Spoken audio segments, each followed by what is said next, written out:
ಹಿಡ್ಕೊ. ಮಾದೇವಣ್ಣ, ನೀವು ಕೂಡ ನೋಡವ್ವ, ನಾನು ನನ್ನ ಪ್ರಾಣ ಬೇಕಾದ್ರೂ ಕೊಡ್ತೀನಿ, ಆದ್ರೆ ನಮಗೋಸ್ಕರ ನೀನ್ ಪ್ರಾಣ ಕೊಡೋದನ್ನ ನಮ್ ಕೈಲಿ ನೋಡಕ್ಕಾಗಲ್ಲ. ಯಾಕೆಂದ್ರೆ ನಿಮ್ಮ ಅಣ್ಣಂಗೆ ನೀನೇ ಪ್ರಾಣ. 8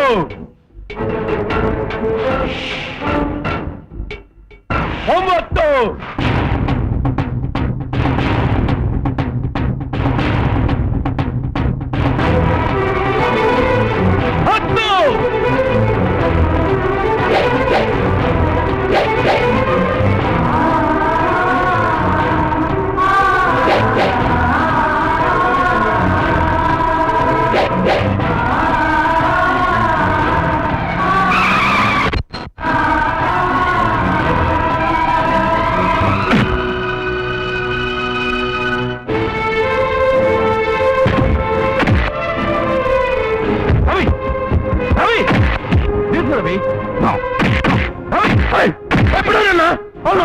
ನೋಡ್ತೀನಿ ಇವತ್ತು ನನ್ನ ತಂಗಿ ಮೇಲೆ.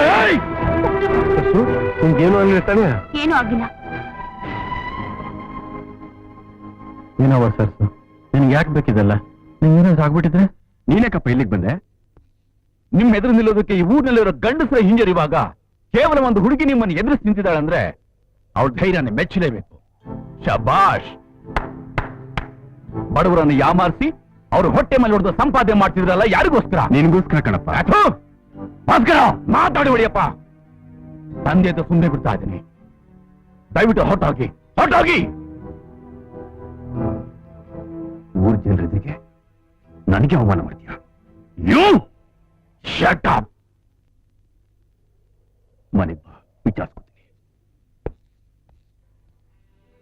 ಚಿಕ್ಕಜ್ಮನ್ರೆ, ನನ್ನ ತಂಗಿನ ಕಾಪಾಡ್ಬಿಟ್ರಿ, ನಿಮ್ ಋಣನೇ ಆಗ್ತಿರ್ಸ್ಲಿ. ಅಂತ ದೊಡ್ಡ ಮಾತಾಕಿರವಿ. ನಮ್ ತಂದೆ ಮಾಡೋ ಪಾಪಕ್ಕೆಲ್ಲ ನಾವು ಪ್ರಾಯಶ್ಚಿತ್ತ ಹುಡುಕ್ಬೇಕು. ದಯವಿಟ್ಟು ಕ್ಷಮಿಸ್ಬಿಡಿ, ಬರ್ತೀನಿ. ಅಂತ ತಂದೆಗೆ ಇಂಥ ಮಗನ? ಅಲ್ಲಮ್ಮ, ಅದೇನೋ ಅದ್ಭುತ ಮಾಡ್ತೀನಿ ಅಂದಲ್ಲ, ಅದಿದೇನಾ? ಅಯ್ಯೋ, ಈಗ ನೆನ್ಸ್ಕೊಂಡ್ರು ಇದೇ ಮೇಲೆ ಕೆಂಡ ಸುಡ್ದಂಗ ಆಗುತ್ತೆ ನೋಡು. ನಿಂಗೇನಾದ್ರೆ ಹೆಚ್ಚು ಕಡಿಮೆ ಆಗಿದ್ದಿದ್ರೆ ಒಪ್ಪತ್ತು ಊಟ ಮಾಡ್ಕೊಂಡು ನಿಮ್ಮಣ್ಣ ಕಂಡವ್ರ ಮನೆ ಜೀತ ಮಾಡಿದ್ದೆ ನಿನ್ನ ಓದ್ಸೋಕ್ಕೋಸ್ಕರವ, ಓದ್ಸಕ್ಕೆ. ಆದ್ರೆ ನೀನ್ ಈ ತರ ಮಾಡ್ತೀನಿ ಅಂತ ಗೊತ್ತಾಗಿದ್ರೆ ನಾನು ಓದಿಸ್ತಾನೆ ಇರ್ಲಿಲ್ಲ.